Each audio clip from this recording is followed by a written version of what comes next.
Okay, so today's video is going to be treatments for psoriasis. Now, it's kind of mind-boggling when you go online and you're looking at all of the treatments for psoriasis. So I thought I would collaborate it all together within one video so you can kind of find out everything you need to know about all of the treatments that are on offer for psoriasis. So I've got, I think, all of the treatments that are through the NHS, through your GP, through doctors. So what I'm going to do is I'm going to go through the normal protocol of psoriasis treatments. So if you were to go to your GP and get diagnosed, this would be kind of the normal route in the UK anyway, and what I have gone through and looked online and what I have researched and discovered. So I've got my notebook here just because I've got everything written down because I didn't want to miss anything out. So the first step is obviously going to your GP and being diagnosed with psoriasis. Most of the time you get referred to a dermatologist, but usually before you even get referred you will be given like moisturisers, steroid creams, shampoos, things like that. For me they didn't really help, and I know for a lot of people they don't really help. Usually their psoriasis is too advanced for these creams to work. If you've just got a little bit then it may help. Personally I don't use any steroid creams because they work for a couple of weeks and then you stop using them and then they come back again. So I personally don't use any steroid creams. I obviously used them in the past, but from now I don't use them at all. So obviously the first step is steroid creams and moisturisers, emollients, things like that. From there on, you probably, if you have failed those kind of treatments, you probably would then go on to being referred to a dermatologist who would most likely refer you for light therapy. Whether this be UVB or UVA, you'll probably be referred to a hospital to have UVB therapy or UVA therapy. If that doesn't work, the next step, or if you've gone through that and you've had the amount of sessions that you are only allowed for a year, the next step would be to go on to medications. Now there is 3 medications for psoriasis. There is cyclosporin, methotrexate and, excuse my pronunciation, but acretinin.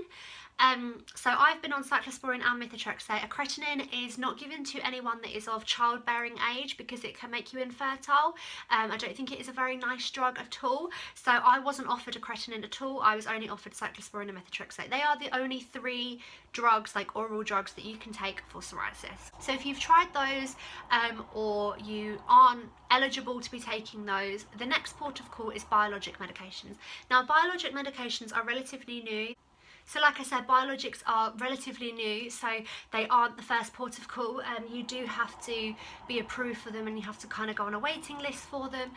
You have to fail 4 methods of treatment and you have to have a certain score on your PASI score and your quality of life score. So that's how much psoriasis is impacting your quality of life and also how much of your body is affected by it. So that is the route via the NHS, via our healthcare system in the UK. I don't know what it is like in the US. I don't know what the system is like in the US. I know all of these medications will be available in the US as well, but I don't really know how the healthcare system works over there or any other countries, but that's just how it works within the UK. So I hope that I've created a video where it's kind of explained all of the treatments that I know about personally and I know that I've tried out personally as well. Getting clued up on psoriasis is really important. Knowing about it, learning what your options are, knowing what your options are, like if you've been on light therapy, knowing what your options are next. If you've had cyclosporin, knowing what you're going to go on to next. If you're on a biologic, what can you do in the meantime while you're having flare-ups. It's really important to learn about it, get very clued up on psoriasis and know exactly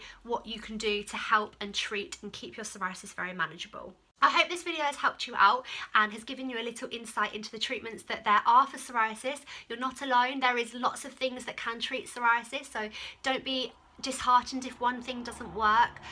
There is lots and lots and lots of things on the market that can help you. Please make sure to give this video a thumbs up. Make sure you subscribe to my channel for any future videos. Any questions, do leave them in the down bar. Don't forget that I am doing a Q&A at the end of this week, so any questions that are asked on this video I will be answering within a video. And make sure you share this video with all of your friends as well, because that's what this week is all about, raising as much awareness for psoriasis as we possibly can.